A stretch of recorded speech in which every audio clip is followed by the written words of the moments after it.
तो चलिए आइए अब हम लोग स्टार्ट करते हैं जॉइंट वेंचर्स के बारे में पढ़ना।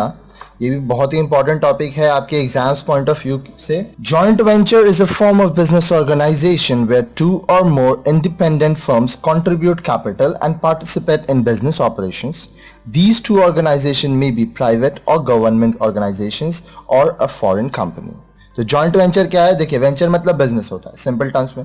अब जब दो या दो से अधिक इंडिपेंडेंट फर्म, मतलब किसी पे वो डिपेंडेंट नहीं है, सब अलग अलग फर्म है, मान लीजिए एक फर्म है ए, एक फर्म है बी, एक फर्म है सी, ये मिल के एक फर्म बनाते हैं, मान लीजिए एक्स, ठीक है। तो ये हो गया जॉइंट वेंचर, ठीक है।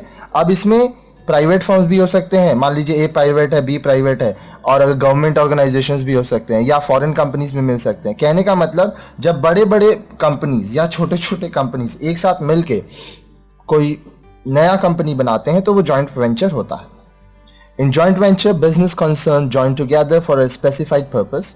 एक स्पेसिफिक पर्पस के लिए बहुत सारे बिजनेस कंसर्न एक साथ मिलकर काम करते हैं।